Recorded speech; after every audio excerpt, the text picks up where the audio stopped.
Hey everybody, it's Matt the Dice Chucker today. I got a bit of a different video coming to you. This is a sort of review, first impressions thing, and we're going to be taking a look at Lacrimosa. This is from Devere and designers Gerard Asensi and Ferran Renalius. I'm sorry, I really am sorry. So let's head to the table, take a look at how it plays, and then we'll come back and I'll give you my first thoughts on Lacrimosa. Okay, so here we have Lacrimosa set up for the most part. There are quite a lot of things to look at here, and only to keep the camera in focus am I going to be moving it around.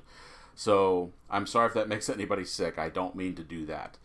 So in Lacrimosa, you are working to get the most points. You're going to be moving through the 5 eras of Mozart's life. You'll be gaining memories in your deck of cards. You'll be commissioning works to perform. You'll be traveling around Europe trying to get yourself in-game points and end-game points. You're also going to try and complete the Requiem here on the bottom. You will start with a hand of 9 cards. And they all look like this, and they should all have your coat of arms on them. And then you're also going to start with 1 written piece of music. And I'll go over why all these are important. So on your turn, and we're going to move the camera over a little bit, only so you can see it fully.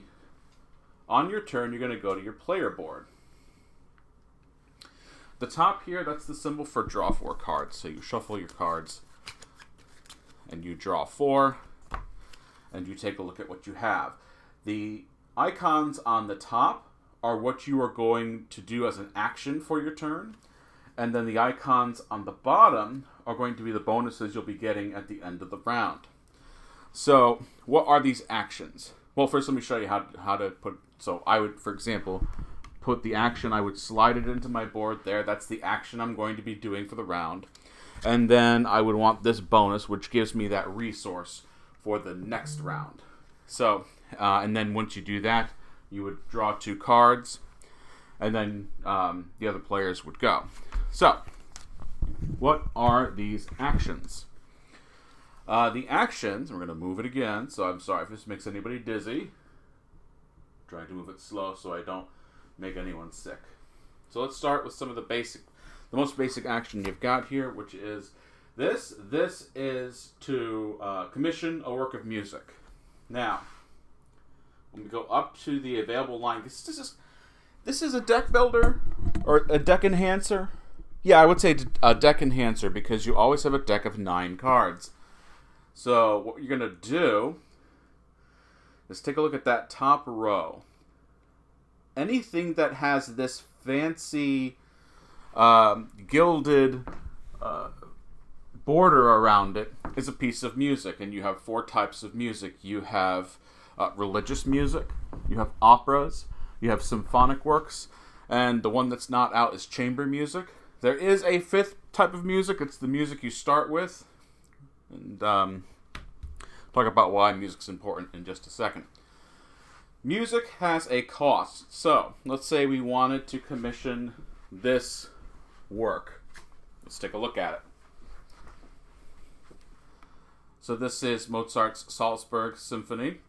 So first it would cost you 1 of the black resources, which I believe are his creativity, 3 coins. Then you'll immediately get 3 victory points. Now depending on where in the line you are, will cost you more. So for example, if we're going to be, that's as far as I can zoom in, but you'll notice here at the top, there are extra costs for some of those cards. So if I were to commission this piece of music, I would then take it and kind of put it in my tableau as available to perform. Okay? Because the other option for what you can do on your turn is this, which is gain a memory. Now, you remember when I told you, you put a card in the top for its action and the bottom for its resource at the end of the turn. What you're going to be doing is going up here.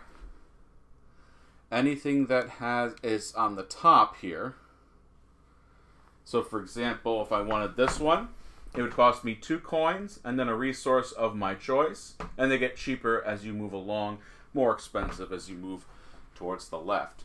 When you take that card, you take the card you just slid in for your resources, you remove that, and you slide in the new one. So on the next round, that new card is in your deck. All right. The next thing you can do is travel. Mozart starts in Salzburg. This is the travel icon. So right now he is in Salzburg, and all of these have both costs and resources. So for example, that's the symbol for perform, and this has the religious symbol. So if he paid 1 red resource, which is traveling, or touring, if he performs a religious piece, he'll get 7 coins. Or sorry, you will, as the player. Or you can choose to move along the roads. Now, if I had one small complaint is sometimes the roads get a little lost in the artwork, but that's okay. You can usually see it. So if I moved Mozart from Salzburg to Innsbruck, I would have to pay 1 gold and 2 red resources. And that just immediately gives you 7 money.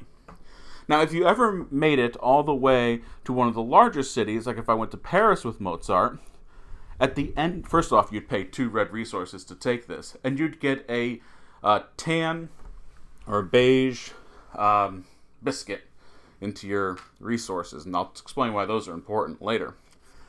And if you've contributed to those movements of the Requiem at the end of the game, you'll get 8 points. So a lot of these big ones are endgame points. Mozart can move as far as he wants, as long as you can pay the cost for all the roads. So let's say I wanted to go to, move this down a little bit so I can show you, to Mailand. And Salzburg does not have a road directly to Mailand, so I'd go to Innsbruck, and then to Mailand, and I'd count the amount of coins. You do not have to pay the amount of reds to move through there. So that is traveling. And then your next action is to... I'm checking one thing here. Your next action is to perform. And we're going to zoom out. This is the symbol to perform. And you can do one of 2 things. This has both the symbols on it. You can perform the piece of music, or you can sell the piece of music. What music? Well, as we bought that piece of music earlier, or commissioned it, I should say, we have 2 in our tableau. You'll have this one to start. It has a resource to perform. This one has none, so you can perform that and get 2 money. This one, you need to spend 1 black resource, and you'll get 4 money. Or you can choose to sell the music. So for example, this one, you would spend 1 black resource, and your income would go up, and you'd get 2 points. We'll look at income in a moment. Down here, you can sell it for 1 black resource, gets you an income. Once a card has been sold or switched out, like it is with the memories up there, it goes into a discard pile that is out of the game. All right. So, before we take a look at the Requiem action, I want to talk about the player board. And yes, I am moving my microphone around, and I'm just kind of got all the stuff around here to show you how to play. There's really no rhyme or reason to any of it. On your player board are the spots for the cards. This is the actions and the bottoms as well. I already showed you how to do that. This is the income track over here. All right, when it tells you for your income to go up, you go up here. At the end of the round, you'll be collecting the income that's there. Okay? If you get your income up so high that it would go up even higher, you get an additional 2 points. These are your story cubes. That's what you're building up at the bottom. And then, of course, if you have more than 4, you get a coin. At the end of each round, the story cubes reset to 0. That's why these are important. These never reset. All right? So, let's say I had this to start with. On my next round, at least I have 1 of those in my reserve. Which brings me to the Requiem. These are all the instruments that need to be scored in the Requiem, and I'm going to try to get both of these in the same shot. So here's the Requiem at the bottom. Okay. We have 2 composers who are finishing the Requiem for us. As, for those of you who do not know, Mozart died writing his Requiem. He only made it till about, some say the Lacrimosa, and he probably wrote some of the Offertorium here, so the Sanctus, Agnus Dei are really what these composers had a lot to finish on. So, when you take the Requiem action, which looks like this, alright, you are going to choose one of your instruments over here to score. Alright, so we have brass, or trumpets really, timpani, strings for both of those, the choir, and the organ. Alright, so you'll choose one of your instruments, and you'll look on the Requiem to see what needs to be scored.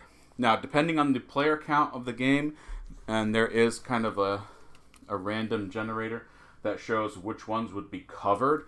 For example, we'd put a covering over on one trumpet in the first movement, another trumpet on the second movement, and then the strings on the fourth movement if we were playing with all 4 players. Sorry, no, that's 2 players. Read it as down. So 2, all of this is covered. From 3, all of that is covered. And for 4, only that is covered. So you're going to have some coverings there.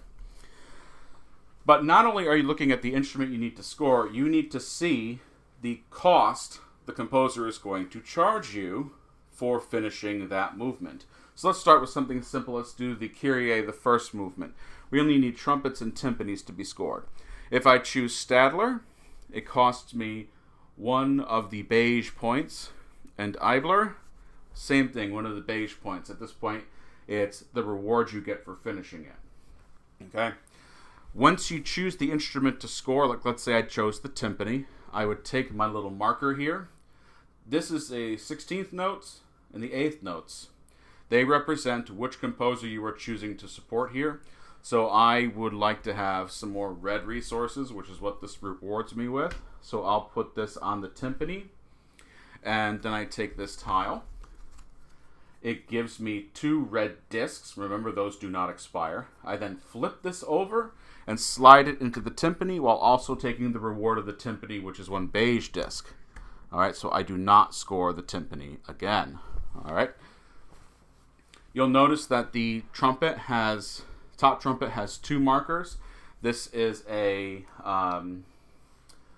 neutral marker. So for example, if I used this for the Kyrie and did that, and took Stadler instead, at the end of the game, you take a look and see whoever composed the most for that movement. So for this case, it'd be Stadler because we have the neutral one there.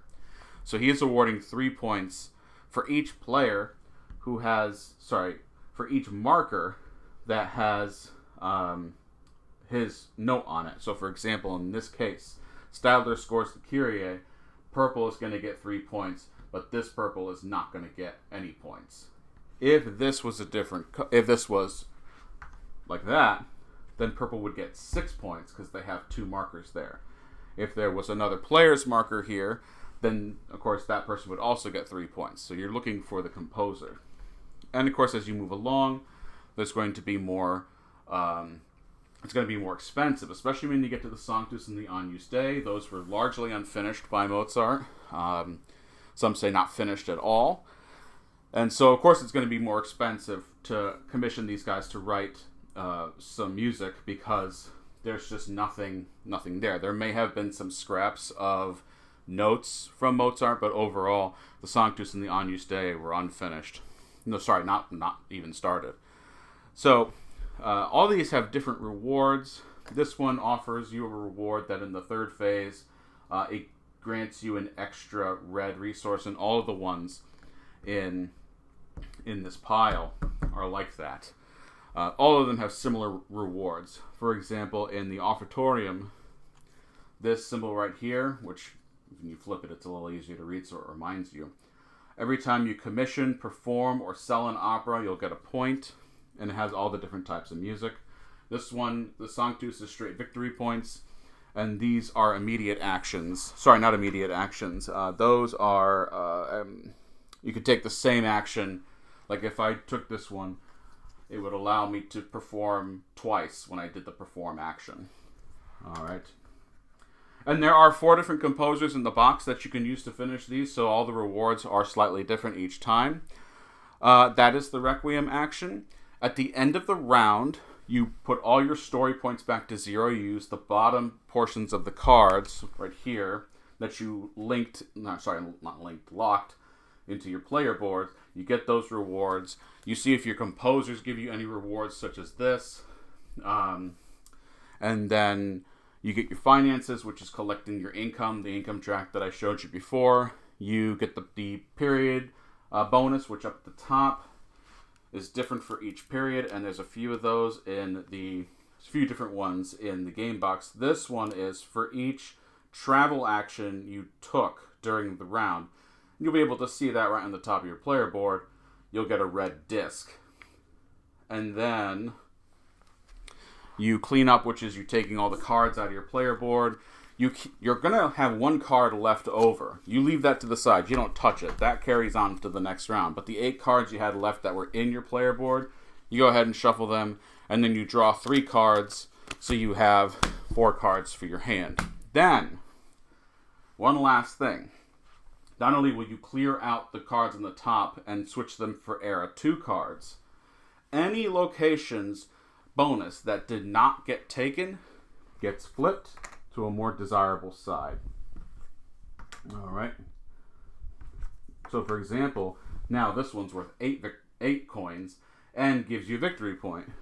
The end game ones, well, this one just gives you that. If it's flipped, you get extra stuff. So you'll get a beige disc, a coin, and a victory point on top of getting to score that at the end of the game. And then when you reach the end of the game, you do all the end game scoring, you score the Requiem, and whoever has the most points is the winner of Lacrimosa. So that is Lacrimosa from Devere Games, and I'm going to get this out of the way first. I have a slight bias with this game. I am a music major. I did go to Vienna in 2006, which was they were celebrating one of Mozart's birthdays, and so he was everywhere. Everywhere you went, you saw Mozart. I mean, that's generally how it happens in Vienna. There's instead of the Hollywood Walk of Fame, you have the Walk of Composers in Vienna, and so he happened to be everywhere that year. So I have a lot of fond memories of that time and just kind of being surrounded by his presence everywhere. Now, I'm doing this video today because I want to get this content out and tell you what I think, because I'm working on a much larger video, which I'm going to be detailing the finer points of the game on top of telling you about Mozart's life and why I consider this actually to be one of the most important games of 2022 so far. So for me, there's a difference between a great game and an important game. A great game is just a game I really like, and an important game is a game that teaches me something, it enhances my knowledge of something. So that's why I think Lacrimosa stands as one of the most important games of the year. Because not only do I think that it enhanced my knowledge of Mozart, I think it'll teach a lot of people about him and his music. So, but I also consider it a great game. This is in the running for my best game of the year. And you can sit there and go, well, Matt, you're a musician, you have a bias. To be honest, this might sound a little nastier than I mean it to say. Musicians never get good board games. We get a lot of good video games. I mean, there was that whole Rock Band Guitar Hero craze from years ago, but we never really have had any good board games. And I'm going to put an asterisk on this for 2, because I believe there was a one that was printed a few years ago, kind of with the same idea. You're commissioning composers or trying to sponsor composers. And I think that was a 3, because there was a lot of bidding. It was a 3-player minimum. I can't remember the name of the game. This is different because it's got a 2-player, and even has a solo mode, and I have not yet done the solo mode. When I first saw the cover for this, I mean, I loved it. The Requiem is one of my favorite pieces of music. If you haven't had a chance to listen to it, go ahead and listen to it. Heck, listen to it while you're playing the game. It's a great piece of music. There's a lot of things that are there's a lot of things to like in this game, and I'm really trying to hold back on my excitement for why I think this is a great game. I love the mechanics of sliding the cards into the top and then sliding cards into the bottom for their resources. At first I was like, I don't understand why I'm doing that. But then when you get the new cards to add to your deck, you're taking that card out from the bottom and sliding it in. So let's say it was going to give me only one black resource for the next round, but I bought a card that said that I could have 3 for the following round. And then I slide that one in. So I've already enhanced my bonus for the end. And in round 5, when you buy cards like that, they're all just worth 4 victory points. So, yeah, there's a lot to really kind of take in here with that. The commissioning of music I thought was great. These are all pieces written by Mozart in the correct time periods. The pieces are more affordable in the beginning of the game, because he's still young, he's still finding his footing, he's writing shorter pieces. When you get into eras 4 and 5, when you're getting to some of the big works, such as his later symphonies and his most famous operas, those are all really expensive to purchase, but they give you great benefits when you buy them and perform them, or even sell them.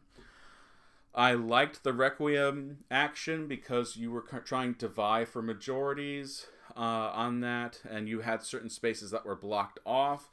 The composers all gave you different bonuses, and I really love the attention to detail that the further along you get on that board, even when nothing is covering it, as you saw on the playthrough, I didn't have anything covered just to kind of show you how things go.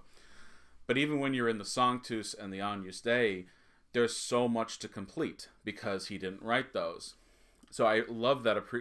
I appreciate and love that attention to detail that's there, and I also love that in the Kyrie and in the Sanctus, those were instruments that did have parts that were missing. Not in the Sanctus, the Sequentia, those were instruments that did need work. So I know I say a lot. You don't need to tell me that in the comments. I don't know how to classify this game. Is it a historical game? Yes. Is it a music game? Yes. A friend of mine who's a designer, Carl Van Ostrand, who will be releasing his own music game soon, told me once, nobody wants to play a game about music theory except maybe hardcore musicians. So you have to kind of base it around something else. So we have a historical game here, and we have a music game here. And it works in so many different ways. Traveling is neat.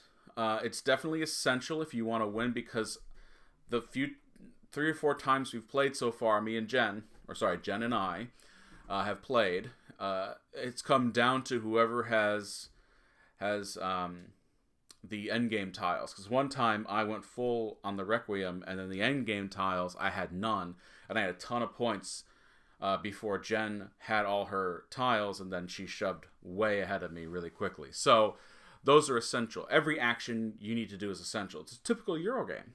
So everything you can do, you need to do. You feel bad selling his music, but you know what? You need to do it to increase your income. You look at, so for example, thematically, the religious music, if you perform it, you don't get any money because you're performing for the church. So you never usually get a kickback off that back in the day. He could have been commissioned by another person to write it, and he would have gotten paid then, but he never got paid each time it was performed. So I love that idea that they put the theme into there. You get paid more for operas; they're larger works. You get paid more for symphonies in the later periods because they're larger. The chamber music, you don't get paid as much as you should, but it gives you income, definitely, if you sell it. So there's so much here that works. And like I said, if you want to take this review with a grain of salt, because I am a musician, because I've been surrounded by Mozart's music forever, then go ahead. But I can tell you, mechanically, this game is solid. It's tight. I never question why I'm doing anything, because we have those games where you're going to do this, and then you take this action, and then you do this because of it, and you're like, okay, sure, why am I doing that? Here, everything just makes such solid sense. Not only am I going to praise Gerard Asensi and Ferran Renalius, and I'm just going to say De Veer's been knocking it out of the park with a lot of games recently. I'm looking forward to playing Bitoku, because I haven't played that one yet. But if this is the direction the company is going, not only are the components fantastic, the artwork's great. I think, like I said, the one tiny thing about the artwork is in some areas on the board, it's difficult to tell where the roads are, but just got to take a closer look and you'll be fine. Overall, a fantastic game. I can't wait to bring you the longer form video, because I'm going to be talking to fellow musicians who had their life impacted by Mozart's music. I want to talk about Mozart's music and why it has something to do with the board game. We'll have music being performed by myself and by groups that are willing to... They're actually going to sing the Lacrimosa, which this game is named after. And even some other soloists will be joining me. So I'm looking forward to bringing you that. I'm not going to promise any time when that one's going to be out, because I'm still fairly new to this whole video editing thing. But this game, to me, is just so important that I wanted to make sure that I did something with it that pushed myself, as I always do when I have to learn a new piece of Mozart's music on the piano. He didn't write a heck of a lot for organ. He wrote some, and I am an organist by trade, but a lot of those skills, I had to start on piano first before I could make the jump to organ. So, what do I give this out of 10? It's tough. I want to give it a 10. I really do. But I know I'll get a bunch of thumbs down on the video because I'm giving it a 10. So, in reality, I'm giving it a 10. This is... For a long time, I had two games that were kind of fighting it out for my best game of the year, and I think this one just kind of pummeled them, kicked down the door, and the door fell on those other two games. And this one stands supreme. I know there's still a ton of time. We're only in mid-September. Essen hasn't happened yet. But I really think that this is quite something. Its theme itself makes it such a unique game. So I'm looking forward to that longer form review. And I tell you, this game... I hate to say it because, like I said, I'm just going to get a bunch of thumbs down. This is a 10 for me. I really love this. You will not convince me. You'll not have to convince me to play this with you. If you find me at a convention, you're like, Matt, let's play Lacrimosa. I would drop all of my bags. I would drop whatever meetings I was having just so I could play this with you. It's that good to me. Anyway, we'll see you next time, everybody. This is Matt the Dice Trucker with De Vere's Lacrimosa, and we'll see you next time.